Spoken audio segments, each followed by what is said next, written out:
ini didukung oleh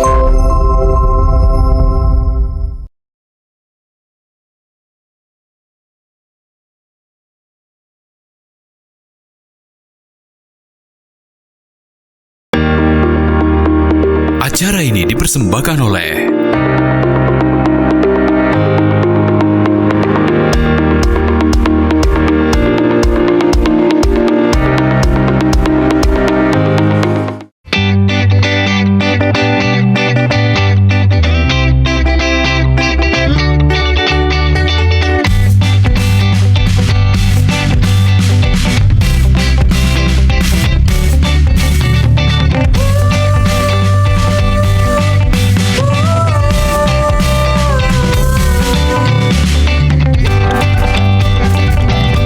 Assalamualaikum warahmatullahi wabarakatuh. Selamat pagi, Bang Cebice ada di rumah. Semangat pagi tentunya untuk kita galau-galau yang baru nak mulai aktivitas di hari ini. Dan pecah biasa di setiap pagi jam 9 sampai dengan jam 10 kami menyapa pemirsa dengan sejumlah informasi menarik seputar Kota Palembang dan juga Sumatera Selatan di program Halo Palembang. Pagi hari ini bersama dengan aku Bang Cek Midun dan aku Asia Fernanda, tentunya di hari kedua di bulan Juli. Camano, ini anak-anak masih libur ya. Betul. Apakah sudah bersiap-siap liburan atau mungkin tahun ini liburannya di rumah baik karena cuaca ini sudah tidak menentu. Betul, dan juga mungkin untuk Bang Cebice yang lagi baru mau mengagendakan liburan, mungkin boleh dipetakan dulu ini mau kemana dulu. Karena biasanya musim liburan ini Casi rame jalan. Oh, atau mungkin Bang Cek Midun nak liburannya umroh. Amin, amin. Musim haji sudah lana habis ya.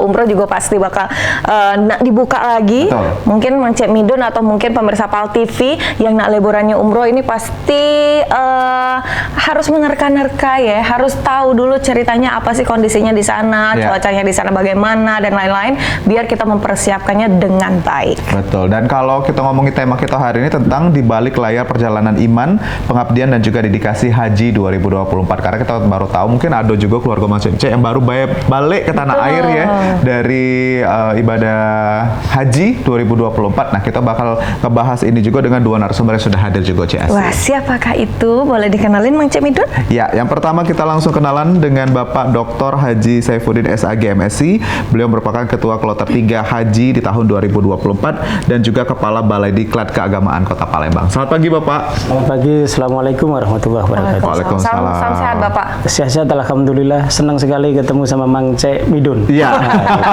Oh, Bang Cek Midun aja, Pak. Kalau Cek Asi sudah sering Pak ya ketemu Bapak. Salah. Dan yang kedua, pemirsa narasumber kita ada Dr. Haja Ramona Fitri selaku dokter yang bertugas di kloter ketiga Haji tahun 2024. Selamat pagi, dokter. Iya, assalamualaikum. Waalaikumsalam. Jadi memang kalau orang pulang dari haji itu adem gitu ya, Cek. Adem ya, berkahnya masih ada ya. Betul. Nah, kita bakal ngobrol pemirsa yang ada di rumah terkait dengan tema kita di balik layar perjalanan iman, pengabdian dan juga dedikasi Haji 2024. Karena kalau kita dari tanah air bisa lihat liputan di TV memang tidak mudah di Haji tahun 2024 ini. Cuaca yang ekstrim, belum lagi mungkin jumlah yang banyak begitu ya. Nah, kita mau ke Bapak Dr. Haji Saifuddin terlebih dahulu, Pak. Terkait dengan perjalanan ibadah haji tahun 2024 seperti apa, Pak? Baik, terima kasih dan tentu pemirsa Halo Palembang Pal TV yang tetap setia bersama Pal TV ya.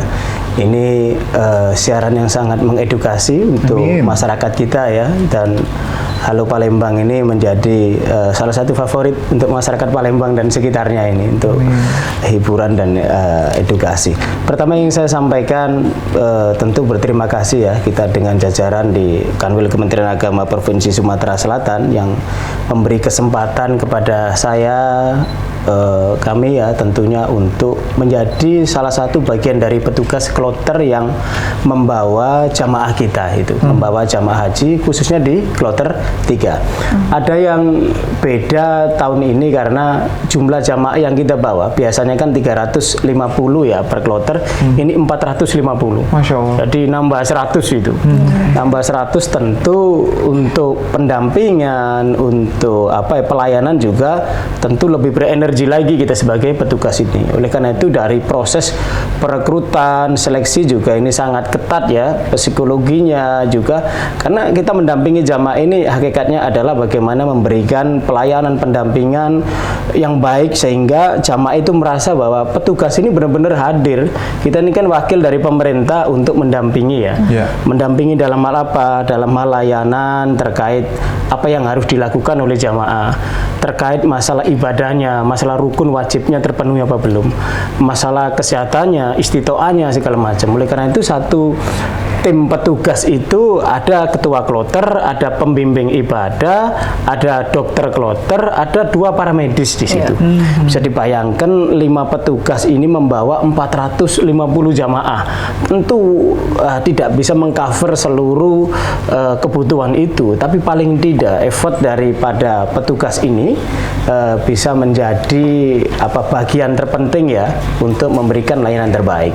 Itu. Jadi seperti tadi yang sudah katakan oleh Mang Cek ya, bahwa di sana betul ekstrim sekali cuacanya. Kita di Indonesia nggak terbiasa dengan cuacanya sepanas itu. Betul. 46, 47 itu setiap hari.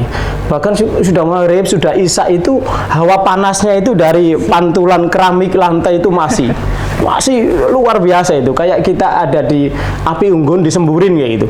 Wah, itu anginnya itu luar biasa kita. Ini padahal jamaah kita kan banyak yang lansia ya, banyak yang lansia. Nanti Bu Dokter juga akan menyampaikan sejauh mana sih kondisi jamaah kita, sejauh mana juga penyakit apa yang paling sering diderita oleh jamaah kita. Kita selalu melakukan edukasi gitu. Makanya di setiap sistem pemberangkatan ini kan ada jenjang, ada namanya daker di sana. Daerah kerja yang membawai wilayah Medina atau Mekah. Di bawah itu ada sektor yang membawai tiap sektor itu ada sekian kloter yang ada di situ. Nah, di bawah itu ada petugas kloter namanya gitu. Jadi berjenjang proses organisasi ini dan skema yang sudah dibuat oleh Kementerian Agama ini, ya tentu dari tahun ke tahun itu selalu ada problem yang berbeda. Karena jamaah kita ini kan selalu berbeda setiap tahunnya.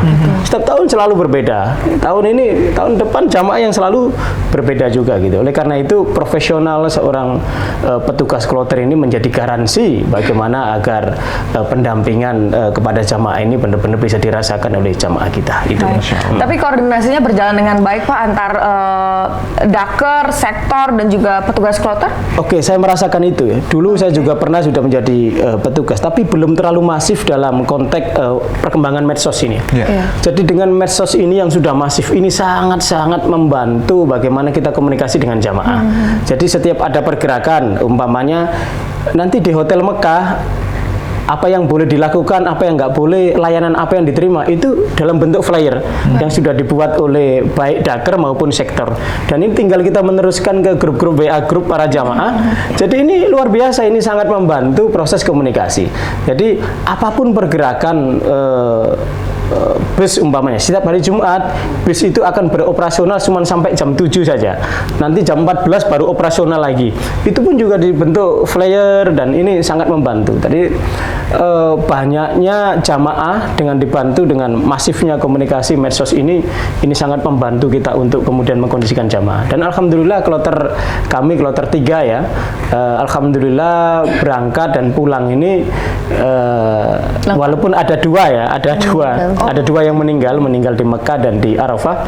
Saat baru datang itu langsung meninggal karena berbagai faktor dan memang mayoritas memang lansia kita. Tapi kita senang jamaah merasa happy dan testimoni jamaah kloter khususnya di kloter 3 juga sangat positif bagi kami. Salah satu kebahagiaan petugas kloter adalah ketika mendapatkan testimoni positif daripada jamaah karena merasa terlayani. Kita bisa melihat semangatnya para jamaah ya, happy-nya para jamaah dari ketua kloternya ya. Semangatnya, vibes-nya luar biasa ini Bu Dokter.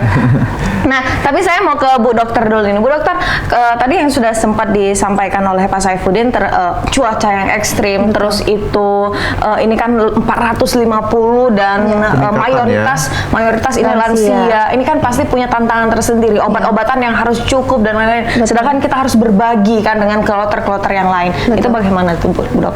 Baik. Jadi dari Kementerian Kesehatan sudah mengatur itu semua untuk obat-obatan. Alhamdulillah selalu cukup. Jadi kami dari kloter itu ada yang namanya sistem amprah obat. Jadi apa yang kita temukan penyakit-penyakit yang terbanyak di kloter itu obat-obatannya sudah siap semua ya.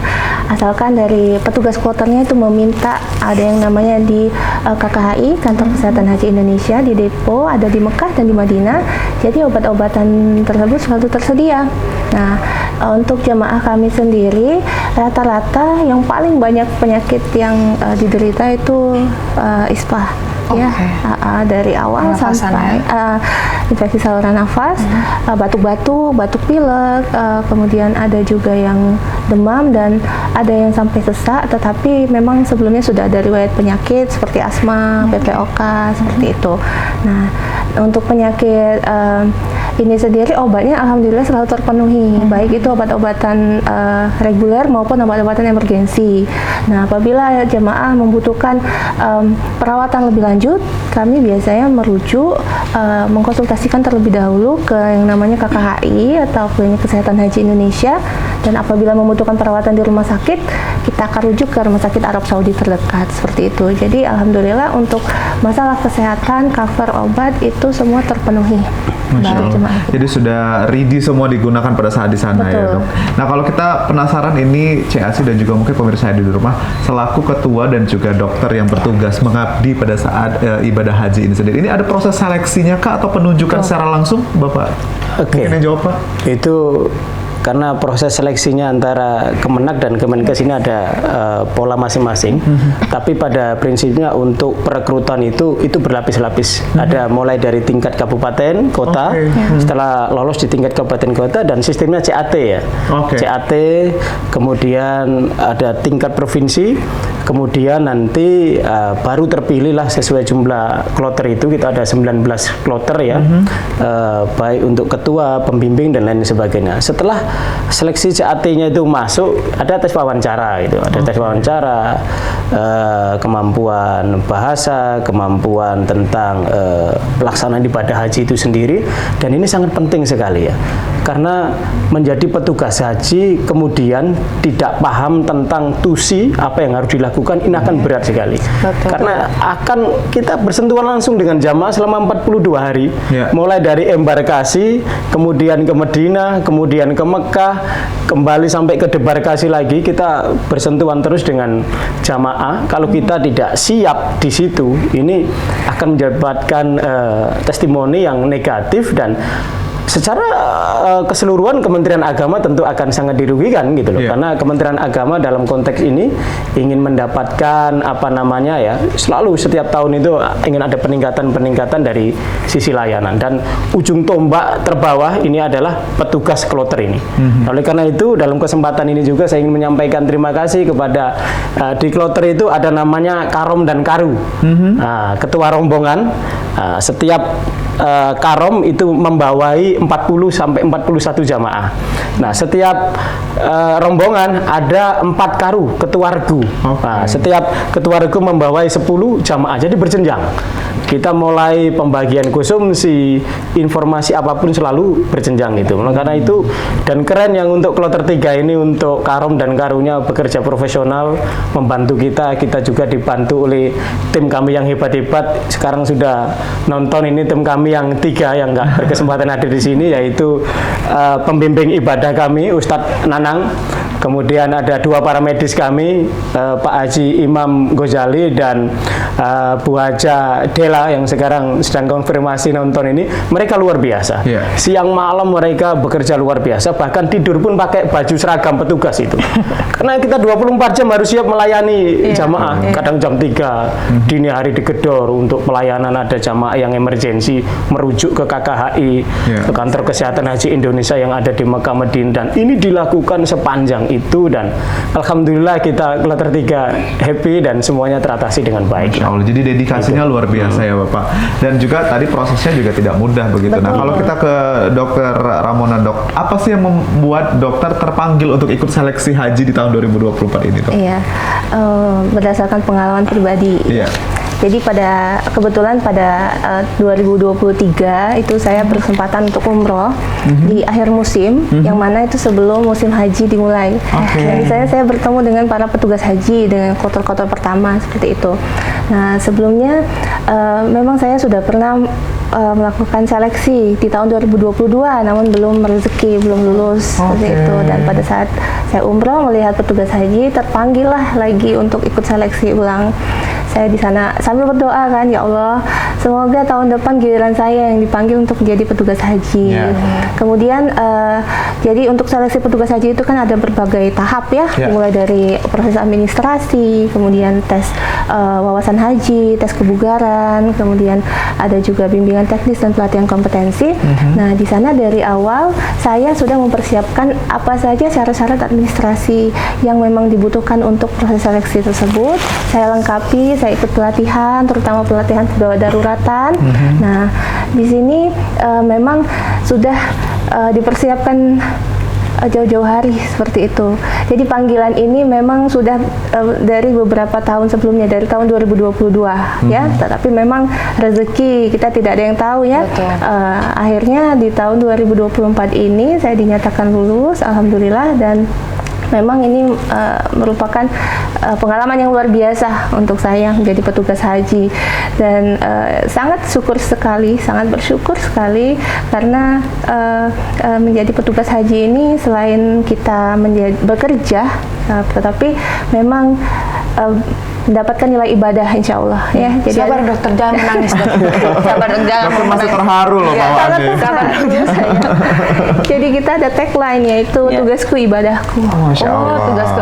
Ini perjalanan yang panjang ya dok ya. Selain panggilan hati, ini juga panggilan Allah ya. Bisa ke tanah suci. Ini luar biasa. Nah, ini tadi kan dokter dan juga Pak Saifuddin ini sangat mention sekali tentang cuaca yang ekstrim ya di tanah suci. Dan tentunya Pak Saifun, apakah nanti tahun depan kita akan membuka lowongan untuk pawang hujan dengan cuaca yang ekstrim? Karena memang di tanah Arab itu ya, di tanah Arab itu kan memang hujan itu kan sesuatu yang langka ya. Betul. Sepanjang saya 42 hari di sana belum pernah lihat hujan ya. Ada di Mina. Ada sekali ya, tapi saya nggak lihat di Mina ya. Iya, di Mina satu. Mendung pun pada langkah di sana itu. Gitu. Yang ada itu adalah panas sekali. Kita tidak terbiasa, kemudian di cuaca 48 derajat itu nggak terbiasa. Apalagi di Madinah ya, antara hotel ke Masjid Nabawi sebenarnya nggak terlalu jauh ya, tidak perlu bersolawat. Tapi karena panasnya dan kelembapan apa itu yang membuat kita itu nggak bisa berlama-lama di luar itu. Ini yang kemudian menyebabkan banyak jamaah kita itu yang dehidrasi atau apa ya, itu karena tim dokter itu luar biasa memberikan edukasi, minum oralit dan lain sebagainya. Karena memang mayoritas jamaah kita kan sudah lansia semua, Pak, gitu. Lansia semua gitu. Jadi disinilah kemudian diuji bagaimana kompetensi masing-masing petugas kloter itu. Masing-masing kloter itu punya dinamika problem masing-masing gitu. Tapi secara umum ya, contoh ya, masalah konsumsi nih. Konsumsi kan selalu jadi bahan yang sangat seksi untuk dibahas ya. Kami dapat testimoni dari jamaah dan kami menyaksikan langsung. Sepanjang di Medina, sepanjang di Arafah, di Mina, kemudian di hotel, sepanjang di Mekah itu berlimpah ruah konsumsi itu. Dan menu-menu ini menu nuansa Nusantara gitu loh. Entah berasnya, nasinya, lauknya, apa itu Nusantara semua. Jadi lidah kita pun sudah sangat akrab dengan tingkat pedasnya, tingkat manisnya, tingkat gurihnya. Ini sudah diskemakan luar biasa oleh Kementerian Agama. Sampai sedetail itu Kementerian Agama itu kemudian memperhatikan hadir di tengah keinginan jamaah. Oleh karena itu testimoni yang keluar dari jamaah kami khususnya yang kami lihat, mereka itu luar biasa terkait konsumsi, terutama di Mina, di Arafah. Itu makan baru datang ya, belum habis, belum dimakan itu datang lagi untuk Boleh konsumsi. nambah jadi ya? Boleh nambah. Itu namanya apel, namanya pisang, itu air berlimpah ruah sampai nggak temakan-makan. Oleh karena itu jamaah haji kita tahun ini gemuk-gemuk itu. Baik. Seluruh sehat-sehat ya. Sehat gitu, happy mereka. Dari sisi menu Nusantara yang dijanjikan Kementerian Agama memang terbukti dan kita nggak perlu lagi dengan adaptasi dengan makanan Arab di sana gitu, makanan Arab di sana. Dan Masya Allah luar biasa, transportasi juga kita 24 jam ada bus selawat yang bisa membawa kita dari hotel-hotel ke Masjidil Haram. Walaupun kita juga membatasi membatasi jamaah supaya jangan selalu kemudian aktivitas di Masjidil Haram habis energi. Kita sebentar lagi mau masuk puncak haji gitu kan. Karena di setiap hotel itu ada musola yang sangat besar sekali. Bisa dimanfaatkan untuk aktivitas apapun jamaah kita gitu. Baik, luar biasa. Keren, Sabun, keren. kita akan cerita kembali dengan pemirsa yang di rumah terkait dengan pengabdian dan Seru ya semangatnya ya. betul, dedikasi terkait dengan Haji 2024. Pemirsa jangan kemana-mana, tetap bersama kami di Halo Palembang.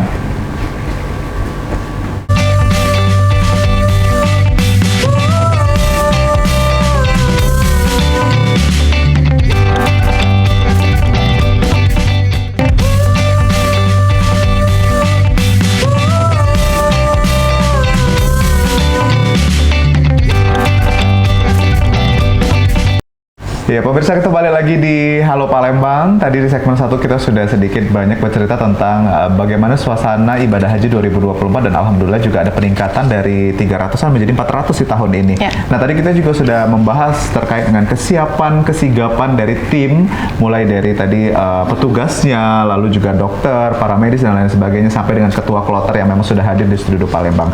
Nah, pemirsa yang ada di rumah, kita bakal balik lagi ini bertanya, Dok, dan juga Pak Saifuddin terkait dengan regulasi yang terbaru di Mekah dan juga Madinah ibadah haji 2024 seperti apa? Pak Saifuddin mungkin yang... Oke. Jadi tahun ini ada yang beda ya. Ya. Ada namanya skema murur. Skema murur ini diperuntukkan untuk jamaah kita yang lansia, Ya. yang kemudian tidak turun lagi di Musdalifah. Jadi ada kuota kurang lebih 25%. Jadi jamaah kita itu yang risti, yang butuh pendampingan khusus, yang lansia, yang memang sakit, itu masuk dalam skema murur ini beserta pendampingnya gitu. Jadi dari Arafah naik bus khusus, beliau dengan pendampingnya langsung menuju ke Mina. Yeah. Jadi nggak pakai turun lagi di Musdalifah. Ini sangat membantu sekali dan ini juga Kementerian Agama membuat kebijakan seperti ini tentu juga sudah melakukan kajian yang komprehensif ya, melibatkan Majelis Ulama Indonesia dan lain sebagainya. Karena di lapangan banyak jamaah yang menanyakan tentang fikihnya gimana ini. Fikihnya gimana? Ini kan nggak pakai Musdalifah lagi langsung ke Mina gitu. Yeah. Dari sini kita bisa memberikan edukasi kepada jamaah agar tidak ada keraguan tentang sah tidaknya pelaksanaan haji tanpa kemudian turun di Musdalifah. Karena itu Kementerian Agama tentu sudah menghitung, tentu sudah mengkaji lebih dalam terkait tentang fikihnya itu, dan alhamdulillah ini disambut antusias oleh jamaah kita ketika diberikan pemahaman, edukasi tentang skema murur ini gitu. Dan ini jamaah-jamaah kita yang sakit ini, ya, yang sakitnya itu ada juga jamaah itu kan sakitnya itu memang nggak bisa jalan. Ada juga yang nggak ada pendampingnya sama sekali gitu, nggak ada pendamping sama sekali gitu. Dan ini dengan tidak pakai turun lagi di Musdalifah ini untuk jamaah keselamatan jamaah sendiri gitu, untuk kesehatan, untuk keselamatan jamaah sendiri. Dan kemarin prosesnya itu alhamdulillah lancar sekali karena ini disiapkan bis khusus gitu ya, bis khusus dan jamaah menyambut baik. Bahkan ada yang sehat itu ingin masuk ke murur juga gitu. Yeah. Ada jamaah sehat ingin daftar murur gitu. Tapi karena memang ini diperuntukkan untuk yang sakit, jadi kita prioritaskan yang sakit ya. Kita prioritaskan yang sakit. Dan ini tentu Kementerian Agama tentu akan dari tahun ke tahun akan skema murur ini akan tetap dilanjutkan karena memang kita memprioritaskan masalah kesehatan dari jamaah itu sendiri. Ya, betul. Oh, itu yang jadi kondisinya, kondisi fisik yang lemah ya. Kondisi lemah nggak memungkinkan untuk harus turun di Musdalifah. Kalau hati yang lemah itu gimana Mas? Apakah bisa daftar murur? Ya, itu ada obatnya khusus lah itu. Jadi memang ini khusus diberlakukan di tahun ini ya Pak? Iya. Ya, diberlakukan di tahun ini. Iya, iya. Jadi banyak hal-hal yang baru deh di tahun ini gitu, dan secara umum pelaksanaan haji di 2024 ya, meskipun ini baru sebagian yang pulang. Untuk Sumatera Selatan saja baru 7 kloter yang ada, Ya. dan dari 7 kloter itu terkonfirmasi ada 23 jamaah yang meninggal dunia. Artinya masih sebagian besar masih di Madinah, karena pergerakan dari Makkah ke Madinah untuk melaksanakan ibadah dan ziarah ke Rasulullah di Madinah. Dan secara bertahap Sumatera Selatan dan Bangka Belitung akan pulang sesuai dengan jadwal yang sudah ditetapkan oleh panitia. Ya. Nah ini juga yang Mirun penasaran Pak Saiful, yang terkait dengan meninggalnya jamaah haji. Ini kan kalau kita tahu memang kalau misalnya meninggal di sana akan dimakamkan di sana begitu ya. Kalau untuk segi pengurusan mungkin administrasi lalu pemakaman itu akan diserahkan langsung ke pihak Arab Saudi atau seperti apa? Oke, sebelum dokter ya, saya karena saya pengalaman sendiri. Ini pengalaman pertama. Kalau tahun waktu itu saya berangkat petugas juga itu di tahun 2012, saya tidak, karena saat itu SOP-nya kita cuma nyanter sampai di rumah sakit. Kita tidak ikut dalam proses mengkafani, memandikan sampai pemakaman. Tapi yang kemarin ini luar biasa pengalaman bagi saya ya. Jadi ketika terkonfirmasi ada yang satu jamaah kita yang meninggal atas nama Pak almarhum Pak Syukri, mudah-mudahan beliau husnul khotimah, dan keluarga yang ditinggalkan juga diberikan kesabaran. Amin, amin. Jadi Pak Syukri ini memang sakit ya sebelumnya. Bu dokter tahu betul dari embarkasi dalam pengawalan khusus lah, pendampingan khusus. Nah, meninggal, dikonfirmasi meninggal langsung ada maktab menjemput kita di hotel gitu. Kita dibawa ke KKHI untuk mengurus dokumennya, saya bersama dokter di situ, dan dari situ kita diajak ke rumah sakit King Abdul Aziz. King Abdul Aziz di situ dibawa ke ruang jenazah. Di situ kita dilibatkan bukan hanya di rumah sakit itu, tapi dilibatkan sampai ke proses memandikan jenazah, memandikan, mengkafani, ada tempat khusus di situ, sampai kepada prosesnya itu cepat sekali. Terkonfirmasi meninggal jam berapa? Jam 2 ya. Itu sampai sudah ada konfirmasi di kafani menjelang maghrib, terkonfirmasi kita dibawa ambulan juga ke Masjidil Haram untuk sholat. Dan ini pengalaman luar biasa karena kita bisa seperti sultan begitu, karena ada mobil kayak mobil khusus jenazah, mobil kayak golf terbuka kayak gitu, membelah jutaan jamaah itu dengan pengawalan khusus polisi. Saya ada di depan situ, tapi di belakang kita ini jenazah bawa ke titik yang dekat sekali dengan Imam Masjidil Haram, Imam besar Masjidil Haram, mensolatkan di situ sampai kepada proses pemakaman kita dilibatkan, sampai menanam jenazah. Disitulah kita bisa melihat langsung bagaimana proses menguburkan, memakamkan jenazah sampai selesai di situ. Jadi dokumennya semuanya sudah clear, COD-nya semuanya sudah clear, karena ini sangat penting sekali bagi keluarga jamaah untuk ngurus asuransinya, jaminan-jaminan lain. Ini juga ada hak-hak lain yang akan diterima oleh warisnya gitu, jamaah terkait yang meninggal ini. Nah, ini kan dokumen apa juga ini diselesaikan semua oleh kita petugas kloter, dan alhamdulillah 2 jamaah kita semuanya secara dokumen sudah beres semua, dan harus dimakamkan di sana gitu. Harus dikuburkan di sana. Betul. Kita ngajak istrinya aja waktu itu, tapi karena perempuan tidak boleh ke makam itu, jadi istrinya sampai di rumah sakit saja gitu. Jadi memang di tahun ini juga banyak perubahan ternyata ya Bapak, banyak perubahan. Bahwa di tahun kemarin Bapak belum dilibatkan, dan tahun ini sampai melibatkan. Kalau tahun dulu itu cuma sampai di rumah sakit saja, tapi sekarang terlibat sampai kepada pemakaman. Masya Allah. Itu. Baik. Nah, kalau kita bicara dengan Dokter Ramona, terkait dengan mungkin kesehatan jemaah ini kan jadi concern utama. Betul. Dan ini kloter 3 dokter sendirian. Untuk tim kesehatannya itu ada 1 dokter dan 2 paramedis. Iya, berarti dokternya satu doang nih. Untuk mengurus 400 lebih jamaah ini loh. Betul. Bagaimana dok tantangannya? Iya, jadi sebenarnya sebelum kita terjun ke lapangan, itu memang kita sudah mendapatkan pelatihan kompetensi dari Kementerian Kesehatan yang diselenggarakan oleh Dinas Kesehatan Provinsi Sumatera Selatan. Nah, di sini memang kita sudah dipersiapkan untuk satu kloter itu sekitar 450 jamaah. Ada 1 dokter dan 2 paramedis. Jadi tim kesehatannya ada 3. Nah, di sini kita diberikan pembekalan untuk bagaimana cara kita untuk menjaga kesehatan jamaah haji dan apa-apa saja tantangan-tantangan yang mungkin akan kita temui. Karena setiap tahun kemungkinan tantangannya hampir selalu sama seperti itu. Jadi kita di sini ditugaskan untuk membuat rangkaian kerja operasional yang mana itu isinya ada visitasi, ada edukasi, ada pelayanan kesehatan hingga rujukan, yang mana kita ditugaskan untuk memberikan pembinaan itu sudah dari mulai daerah asal, dari kebetulan saya dapat di Palembang, dari Palembang. Kemudian tugasnya itu di pesawat, pada saat kebetulan saya di gelombang pertama, jadi ke Madinah dulu. Jadi dari Madinah kita ke Mekah pra Armusna, kemudian pada saat Armusna dan pasca Armusna hingga kembali lagi ke tanah air di atas pesawat. Itu sudah kami petakan dan kami mitigasi resiko-resiko yang kira-kira akan terjadi dan akan kami alami. Jadi sudah tidak kaget dengan apa yang akan kami hadapi, itu sudah runut semua. Kira-kira kalau di atas pesawat apa-apa saja yang kemungkinan akan terjadi. Ya, jadi sudah dipelajari dan sudah sudah kami tahu apa yang harus kami lakukan seperti itu. Sehingga dalam satu kloter itu 1 dokter memang tugasnya menurut saya berat, tapi itu bisa kami hadapi karena pembekalan yang sudah kami terima tadi.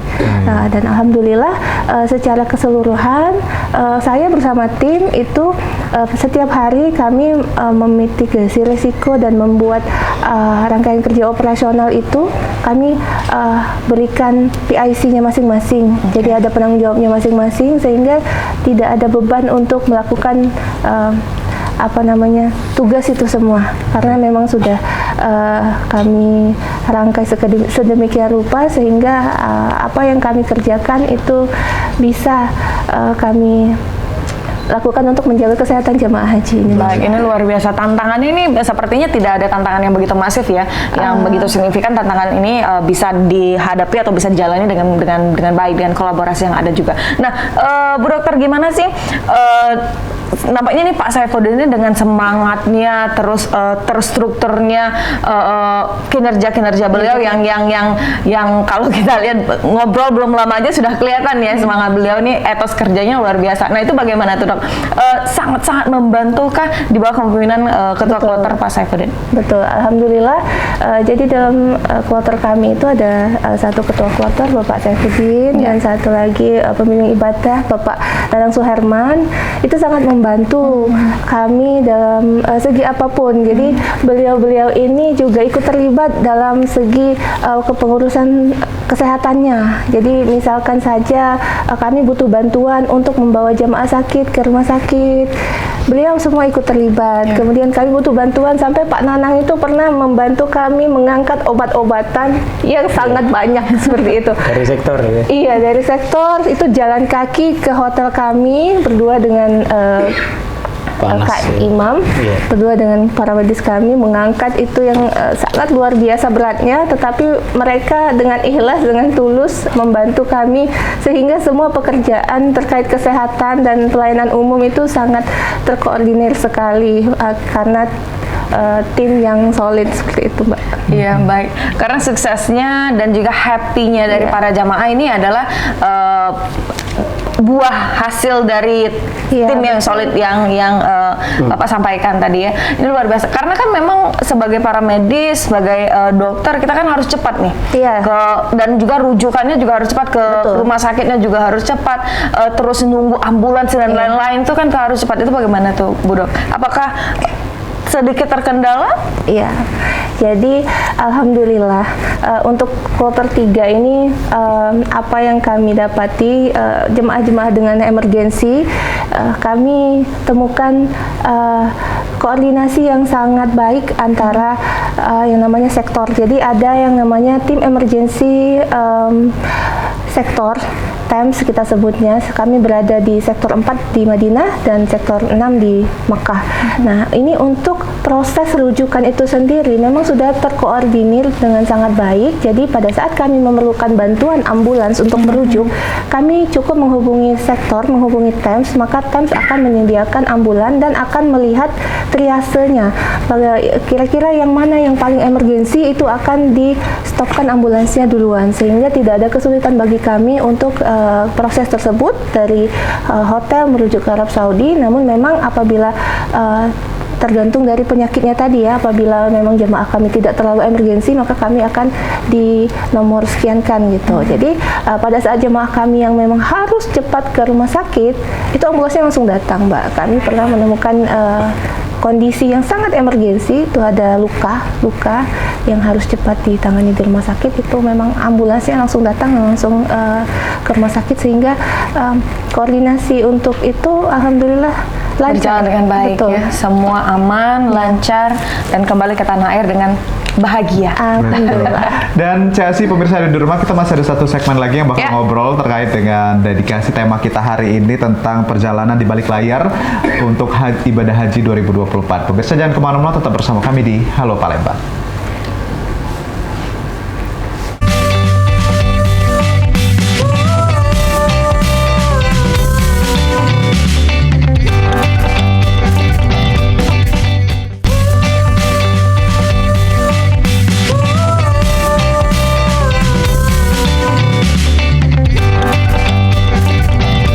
Dari Studio 2 PAL TV, pemirsa masih di Halo Palembang, masih bersama dengan petugas kloter ketiga Haji 2024 dengan Dr. Haji Saifuddin SAG MSI dan juga Dr. Hajar Ramona Fitri. Betul, dan dua segmen tadi kita sudah banyak sekali bercerita, dan ini mungkin kita akan tanyakan lagi kepada Pak Saifuddin terkait dengan beberapa waktu yang lalu juga banyak penangkapan terkait dengan ibadah haji yang tidak legal begitu Pak. Nah, nanti di 2024 ini apakah ditemukan kembali Pak?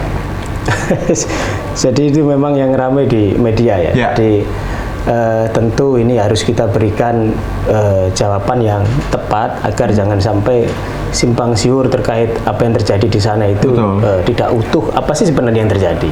Jadi begini, banyak yang kemudian orang memanfaatkan untuk bisa haji itu dengan berbagai cara ya. Ada orang yang setelah umroh menjelang pelaksanaan haji, dia nggak langsung pulang gitu. Jadi nyambung, tetap stay di hotel itu, ingin nyambung ke haji. Kemudian ada juga menggunakan visa-visa bukan visa haji, digunakan untuk masuk ke haji. Dan ini luar biasa, saya merasakan betul di sana. Banyak sekali rahasia-rahasia dilakukan oleh pemerintah Arab Saudi melalui kepolisian, dan sering kena tangkap itu, kena gerbek dan dipulangkan langsung dideportasi gitu. Nah, oleh karena itu untuk antisipasi haji yang ilegal ini, pemerintah Arab Saudi tahun ini mengeluarkan yang namanya smart card atau kartu nusuk. Kartu nusuk ini menjadi jaminan kepada jamaah haji Indonesia untuk bisa masuk ke wilayah Armusna, Arafah, Musdalifah, dan Mina gitu. Jadi ketika ada pendorongan dari hotel menuju puncak haji Armusna itu, setiap naik bus itu jadi pakai ID card semua jamaah haji itu ya. Di scan barcode itu, ada identitasnya, ada terkoneksi dengan aplikasi yang dimiliki oleh pemerintah Arab Saudi, baru boleh naik ke bus, Itu begitu ketatnya. Jadi bahkan menjelang itu rahasia-rahasia itu dilakukan ke hotel-hotel. Kita belanja-belanja, jamaah kita kan suka belanja ya. Pulang dari Masjidil Haram mesti pulang bawa tentengan gitu, bawa ceret kuning, bawa pokoknya ada aja tentengan. Lupa bahwa koper jamaah itu cuma 32 kilo yang besar, 7 kilo yang kecil, sehingga pulang itu sibuk dia. Banyak tas-tas itu menjadi beranak pinak gitu. Beranak pinak. Nah, itu sampai ke belanja itu semuanya harus pakai ID card itu. Kalau nggak pakai ID card, sering jamaah itu kemudian kena integrasi oleh kepolisian di sana dan dibawa ke kantor polisi. Akhirnya jadi repot, jadi urusan kita, jadi urusan di sektor gitu. Betapa kemudian pemerintah Arab Saudi begitu ketat tahun ini, saya rasakan tahun ini untuk pemberlakuan untuk bisa masuk Armusna. Sebab gini ya, padatnya jamaah ini sejarah ini ya.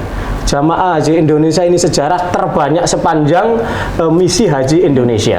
Kalau biasanya kuota kita cuma 221.000, ini 241.000. Kita ada tambahan kuota 20.000 tanpa harus menambah keluasan di Arafah, menambah luasnya di Mina, menambah luasnya di Musdalifah. Bahkan kita tahun ini nggak menggunakan Mina Jadid lagi. Ada beberapa kloter yang biasanya di Mina Jadid itu nggak dipakai lagi. Itu semuanya bercampur di Musdalifah di Mina bisa dibayangkan betapa kepadatan itu. Satu jamaah itu space-nya itu paling cuman berapa? Cuman bisa nelonjorin aja gitu. Iya.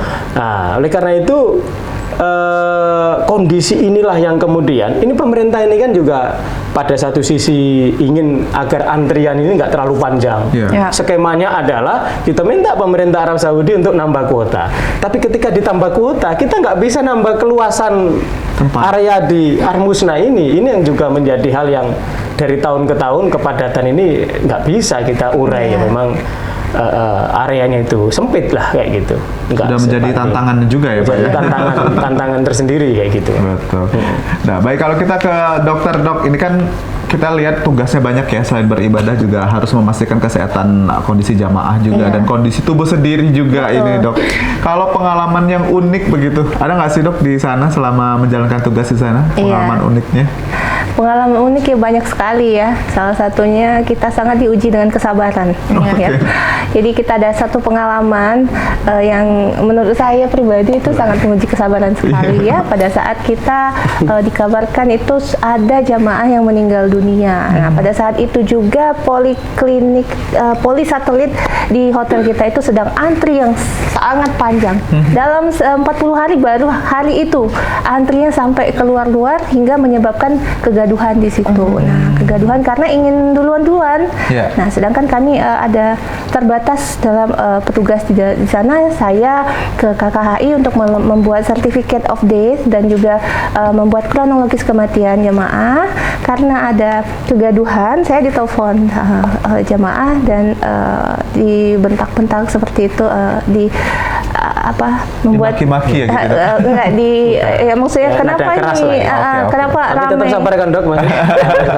Kenapa ramai sekali? Saya mau cepat karena hanya mengambil obat seperti itu. Sebenarnya di situ saya sampai berpikir kan, aduh ini benar-benar kok ujiannya seperti ini gitu.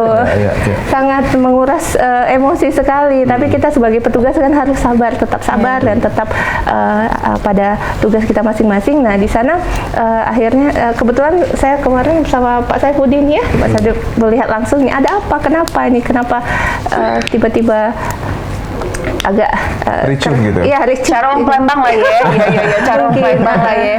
Agak Kak Banta dikit apa? Iya.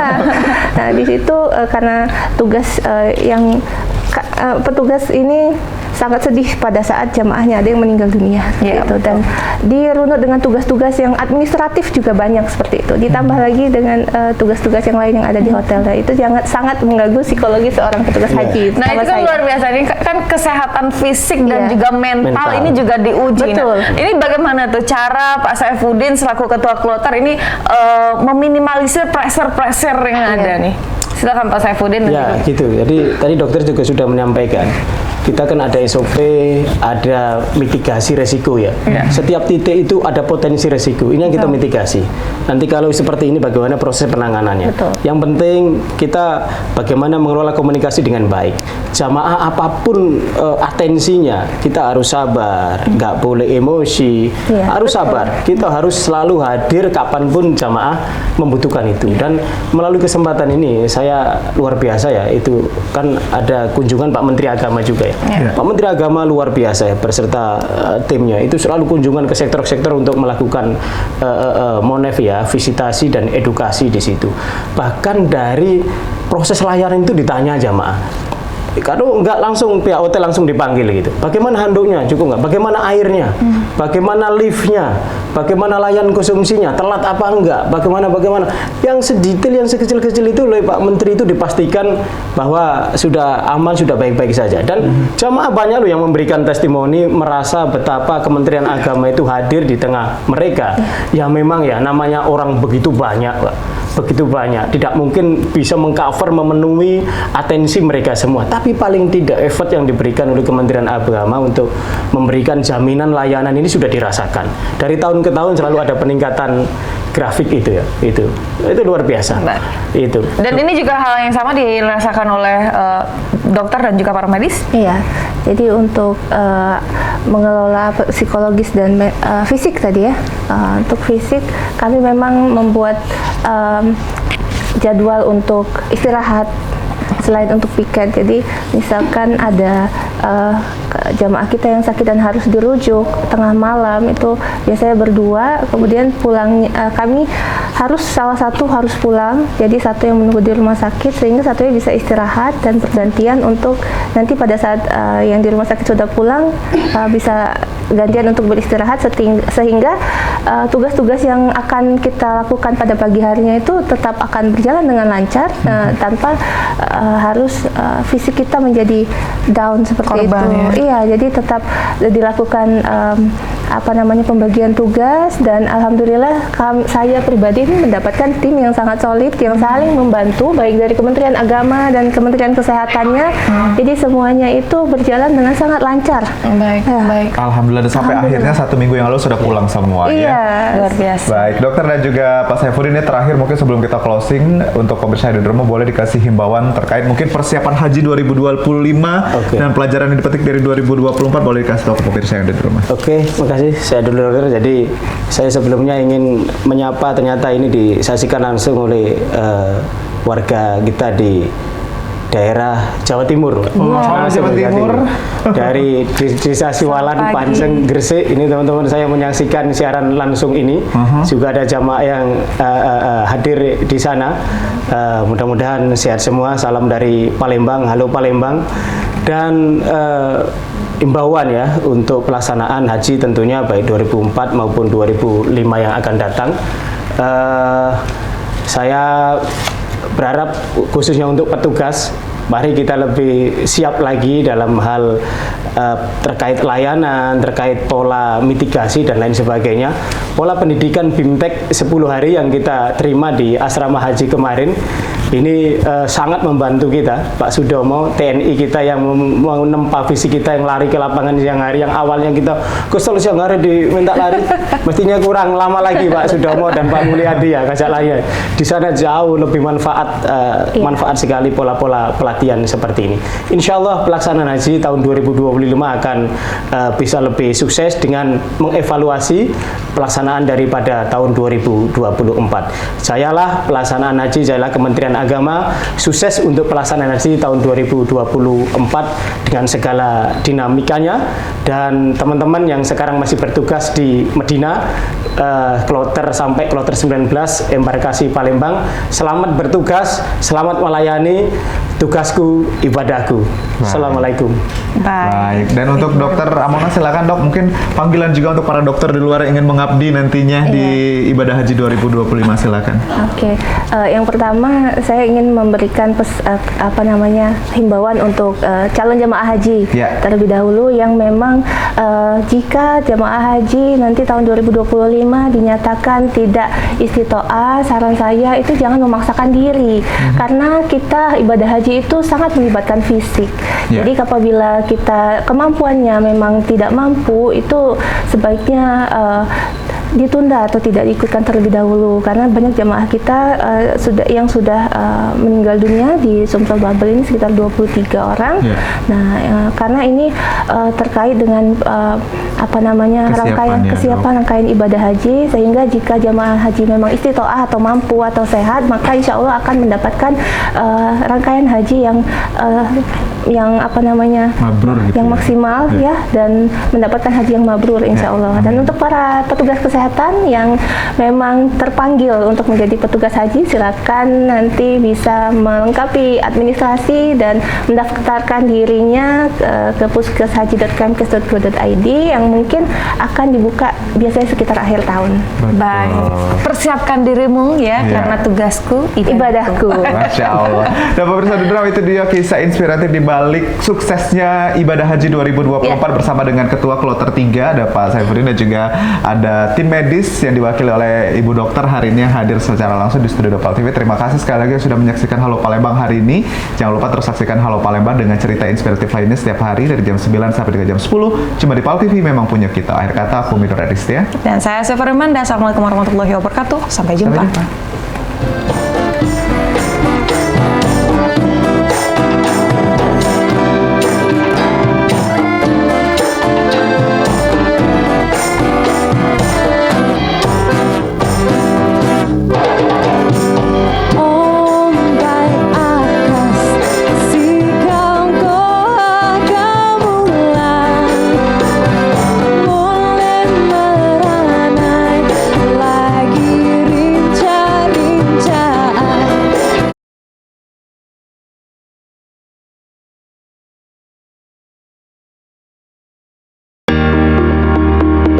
Acara ini dipersembahkan oleh